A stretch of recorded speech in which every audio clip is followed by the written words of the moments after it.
नमस्कार, आप देख रहे हैं इसका एजेंडा। मैं हूं आपके साथ उन्नति भटनागर। बुलेटिन का आगाज ग्रेटर नोएडा से बड़ी खबर के साथ, जहां निराला स्टेट सोसाइटी में लिफ्ट में फंसा मासूम। सोसाइटी की लिफ्ट में फंसा है 10 साल का बच्चा। बिल्डिंग की चौथी पांचवी मंजिल के बीच फंसी हुई है लिफ्ट। बच्चे की रोने की आवाज सुनकर लोगों ने लिफ्ट से निकाला है। लिफ्ट में 10 मिनट तक मासूम फंसा रहा। लिफ्ट को पीटते हुए दरवाजा खोलने की आवाज लगाता रहा। तो देखिए, सोसाइटी की लिफ्ट में 10 साल का बच्चा फंस गया। बिल्डिंग की चौथी और पांचवी मंजिल के बीच लिफ्ट फंस गई और इस वजह से बच्चा भी उसी के अंदर था, वो फंसा रह गया। जहां आवाज सुनकर, जब रोने की आवाज लोगों ने सुनी, तो लिफ्ट से उस बच्चे को बाहर निकाला गया। लिफ्ट में करीब 10 मिनट तक का बच्चा फंसा रहा, परेशान होता रहा। लिफ्ट को पीटते हुए दरवाजा खोलने की आवाज लगाता रहा। उसका ये वीडियो भी हम आपको दिखा रहे हैं। 10 साल का महज ये बच्चा है जो कि इसमें फंस गया, जिसके बाद वो बेहद ही परेशान है। लिफ्ट को पीटते और दरवाजे को खटखटाते उसकी ये वीडियो। बिल्डर की अनदेखी से मासूम फंसा है। घटना का आखिर जिम्मेदार कौन है? समय पर लिफ्ट का मेंटेनेंस होना चाहिए। बच्चों को लिफ्ट की जानकारी ना देना, बच्चों को लिफ्ट में अकेला छोड़ना, आखिर क्या है? इस तरीके की जो घटनाएं सामने आ रही हैं, उसके जिम्मेदार कौन है? बिल्डर की अनदेखी से मासूम फंसा है।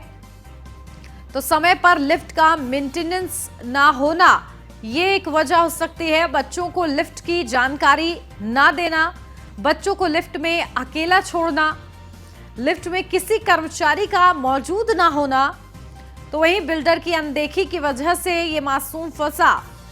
आखिर इस तरीके की जो घटनाएं सामने आ रही हैं, बीते दिनों भी घटना सामने आई जहां 3 बच्चियां फंस गई थी लिफ्ट में, और उसके बाद अब ये 10 साल का बच्चा जो है लिफ्ट में फंसा है। इस तरीके की जब घटना सामने आ रही है तो सवाल खड़े हो रहे हैं कि आखिर इन घटनाओं का जिम्मेदार कौन है? क्या बिल्डर की अनदेखी जिम्मेदार है? समय पर लिफ्ट का मेंटेनेंस ना होना ये वजह है इन जैसी घटनाओं की, या फिर बच्चों को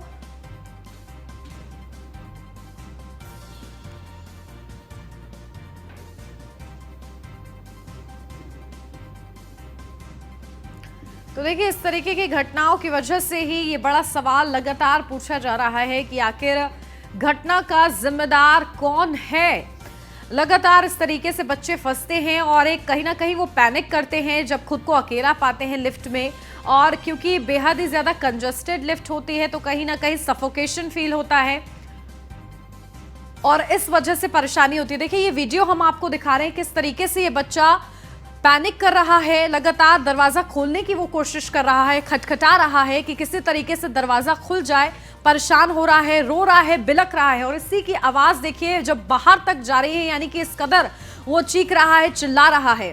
तो ये जो वीडियो सामने आ रही है लगातार, ये जैसी घटनाएं जो बढ़ रही हैं, बड़ा सवाल यही है कि आखिर ऐसी घटनाएं क्यों हो रही हैं? इसका जिम्मेदार आखिर कौन है? लिफ्ट में किसी कर्मचारी का ना होना क्या इसकी वजह है, या फिर बिल्डर की अनदेखी से मासूम फंसा है? क्योंकि बिल्डर की समय समय पर लिफ्ट की मेंटेनेंस होनी चाहिए, ये एक वजह है, या फिर बच्चों को लिफ्ट की जानकारी ठीक तरीके से ना देना ये वजह है कि इस तरीके की घटनाएं बार बार सामने आ रही हैं।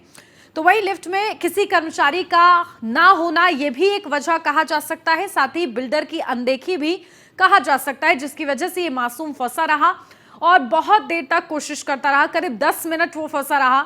10 मिनट सुनने में बहुत कम लगता है, लेकिन उस 10 साल के मासूम के लिए ये बहुत ज्यादा मिनट होते हैं, जिसमें वो परेशान हुआ, उसने जद्दोजहद की कि उसको कोई बाहर निकाले। ये पूरी कहीं ना कहीं सिचुएशन बन जाती है, और ऐसे में न्यूज़ 1 इंडिया ये बड़ा सवाल पूछ रहा है कि आखिर ऐसी घटनाओं का जिम्मेदार कौन है? कौन जिम्मेदारी लेगा कि ऐसी घटनाएं होती हैं? आए दिन बच्चे परेशान होते हैं। हाल ही में 3 बच्चियां लिफ्ट में फंसी थी और वो भी बेहद ही ज्यादा परेशान हुई थी। अब ये 10 साल का मासूम लिफ्ट में फंसा है। क्या अभिभावकों को और ज्यादा जागरूक करने की जरूरत है? लिफ्ट के बारे में सभी चीजें ठीक तरीके से बताने की बच्चों को जरूरत है, या फिर बिल्डर की अनदेखी? क्योंकि कहीं ना कहीं मेंटेनेंस समय पर नहीं होती है, जिसकी वजह से लिफ्ट जो है रुकती है। तो लिफ्ट की खराबी। तो चलिए, हमारे साथ हमारी संवाददाता प्रिया राणा ग्रेटर नोएडा से जुड़ गई, सीधा उन्हीं का रुख कर लेते हैं। प्रिया, क्या कुछ जानकारी? देखिए, ये बच्चा लिफ्ट में फंसा रहा, क्या वजह मुख्य तौर पर निकलकर सामने आ रही है? लगातार ऐसी घटनाएं हो रही हैं, क्या लिफ्ट की खराबी थी, क्या लापरवाही उजागर हुई है? ग्रेटर नोएडा में लगातार इस तरीके की घटनाएं सामने आ रही हैं। अभी जो ताजा मामला आया है ये निराला एम्पायर सोसाइटी का आया है, जो कि आप तस्वीरों में खुद देख रही होंगी कि एक नन्हा मुन्ना मासूम जो है लिफ्ट में 10 मिनट तक फंसा रहता है अपने आप को बचाने के लिए, लेकिन उसके बावजूद भी लिफ्ट खुलने में इतनी देर होती है। उससे पहले देखिए एक गाजियाबाद का मामला आया था जहाँ पर 3 नन्ही मुन्नी बच्चियां हैं जो लिफ्ट में फंस गई थी। तो देखिए सबसे बड़ा सवाल यही उठता है कि जो बिल्डर है मेंटेनेंस के नाम पर इतनी मोटी रकम जो वसूल रहा है बायर से, लेकिन बावजूद उनको सुविधाएं नहीं मिल पा रही है। मेंटेनेंस के नाम पर सिर्फ दिखावा किया जा रहा है और लगातार इस तरीके की घटनाएं देखिए लगातार सामने आ रही हैं। अभी देखिए नया मामला आया है, छोटी 10 साल की महज ये बच्ची है, लगातार चीख पुकार वो कर रही है अपने आप को बचाने के लिए। तो देखिए सबसे बड़ी बात यही है कि जो इक्विपमेंट जो लिफ्ट में लगे होने चाहिए, क्योंकि देखिए लगातार बच्चे वहाँ पर जो बैल का सिस्टम लगा होता है उसको भी बच्चे ने ट्राई किया, लेकिन उसके बावजूद भी कोई बैल नहीं बचती है, कोई गार्ड वहाँ पर नहीं पहुँचता है। बच्चा लगातार सीखता रहता है। भाई उसके माता पिता अभिभावक जब वहाँ पर कंप्लेंट करने के लिए पहुँचते हैं तो मेंटेनेंस डिपार्टमेंट उस पर ही चिल्लाने लगता है। तो देखिए लगातार जो है प्रदर्शन भी इसके खिलाफ किए जाते हैं, क्योंकि मेंटेनेंस के नाम पर बिल्डर इतनी मोटी रकम वसूल रहा है, उसके बावजूद भी कोई कार्रवाई नहीं हो रही। इससे पहले भी अभी हाल फिलहाल में गाजियाबाद की क्रॉसिंग रिपब्लिक में 3 बच्चियां फंसी लिफ्ट में, वहाँ पर भी यही हालत थी। तो आखिर देखिए इससे सुधार कैसे मिल पाएगा, क्योंकि लगातार देखिए मेंटेनेंस लिया जा रहा है, लेकिन जो मेंटेनेंस के नाम पर कार्य कराना चाहिए, मरम्मत होनी चाहिए, वो वहाँ पर नहीं हो रही, जिससे कि लगातार हादसे होते हुए नजर आ रहे हैं। और देखिए कोई भी बड़ा हादसा हो सकता है अगर पहले ही मामले में संज्ञान नहीं लिया गया, क्योंकि देखिए लगातार बच्चा फंसा रहेगा, किसी को पता नहीं चलेगा। भगवान न करे कि कोई बड़ा हादसा हो तो उसके लिए आखिर जिम्मेदार कौन होगा, क्योंकि बिल्डर सामने आता नहीं है, बिल्डर सुनता नहीं है, लगातार बाहर धरने पर बैठे रहते हैं अपनी चीजों के लिए, लेकिन कोई सुनवाई नहीं होती है। जी बिल्कुल प्रिया, देखिए कहीं ना कहीं प्रोसीजर सिंपल है, लेकिन लापरवाही इसलिए भी सामने आती है क्योंकि हर टावर के अलग अलग गार्ड होते हैं और सीसीटीवी कैमरास जब लगे हैं तो क्या प्रॉपर मॉनिटर नहीं किया जाता है कि अगर कोई लिफ्ट में फंसा है, परेशान हो रहा है तो तुरंत उस तक पहुंचा जाए, स्टेयर्स का इस्तेमाल किया जाए, क्योंकि खासतौर से बच्चे इसका शिकार हो रहे हैं। इसके पीछे की वजह क्या निकलकर सामने आ रही है? जी बिल्कुल, देखिए साफ तौर पर अगर हम देखें तो देखिए एक नन्हा मुन्ना मासूम जब लिफ्ट में फंसता है तो वो 10 मिनट तक बजाता है, चाहे हम लिफ्ट की बात करें या सीढ़ियों की बात करें।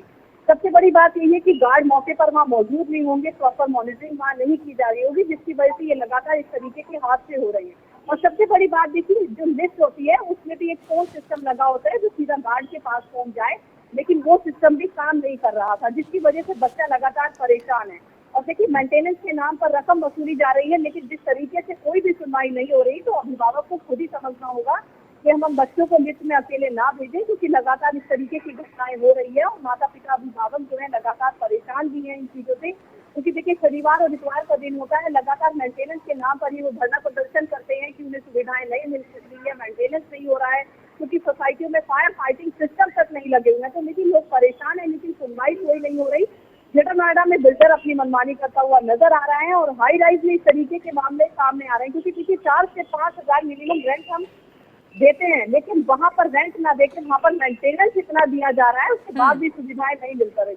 तो देखिए खुद अथॉरिटी को ये कदम उठाने होंगे, चेकिंग करानी होगी कि मेंटेनेंस के नाम पे जो रकम वसूली जा रही है वहाँ पर चीजें उपलब्ध है भी या नहीं, नहीं तो कोई भी बड़ा हादसा वक्त हो सकता है। जी बिल्कुल। और देखिए प्रिया, कहीं ना कहीं कई फैक्टर्स निकलकर सामने आ रहे हैं जो कि न्यूज़ 1 इंडिया दर्शकों को दिखा भी रहा है लगातार कि बच्चों को ठीक तरीके से जानकारी भी नहीं है लिफ्ट के कैसे प्रॉपर यूज करना है। अलार्म बटन उसमें होता है, आप फोन कर सकते हैं, ये सुविधाएं दी जाती हैं, लेकिन कहीं ना कहीं जानकारी का भी अभाव बच्चों में देखा जा रहा है। इस समक्ष में भी सोच विचार करना चाहिए और साथ ही साथ जिस तरीके से हम लोग को मॉल्स वगैरह में फैसिलिटी मिलती है कि कोई कर्मचारी लिफ्ट में मौजूद रहता है, तो वो अगर होगा तो शायद इस तरीके की घटनाएं और कुछ बड़ा इसमें अनहोनी नहीं घटेगी। जी बिल्कुल, देखिए अक्सर हम देखते हैं मॉल की बात करें या हॉस्पिटल्स की, तो एक गार्ड जो है लिफ्ट में तैनात रहते हैं। तो इसी तरीके का, क्योंकि देखिए छोटे मुन्ने मासूम है, माता पिता बहुत सारे ऐसे हैं जो ड्यूटी पर जाते हैं, उसके बाद बच्चे इतनी ऊंची ऊंची इमारतों पर रहते हैं, तो लिफ्ट का इस्तेमाल तो वो करते ही हैं। हालांकि देखिए माता पिता, अगर हम बात करें गाजियाबाद की, तो वहाँ पर 3 जो नन्ही मुन्नी बच्चियां थी वो वहाँ पर जो सोलो सिस्टम के बटन से प्रेस करती हुई नजर आ रही थी, लेकिन उसके बाद भी जो सुविधाएं थी वो नहीं मिल पाई थी। वो बच्चियां गाजियाबाद वाली भी 24 मिनट तक लिफ्ट में फंसी गई। तो देखिए कितनी बड़ी बात है। तो देखिए बिल्डर को सोचना होगा, क्योंकि देखिए अभिभावक तो लगातार गुहार लगाते हैं, लेकिन कोई सुनवाई नहीं हो रही। सबसे अच्छा तरीका यही होगा कि लिफ्ट में कोई भी एक गार्ड तैनात वहाँ पर रहे जो लगातार उसकी मॉनिटरिंग करे, ताकि इस तरह की समस्याओं से निजात पाया जा सके। जी। बिल्कुल। और सोच विचारना होगा, क्योंकि अब ये नेसेसिटी बन चुकी है, हर कोई इसका इस्तेमाल करता है, ऐसे में कोई बड़ी दुर्घटना ना हो, इसका और ध्यान देने की जरूरत है। बहुत शुक्रिया प्रिया आपका तमाम अपडेट के लिए।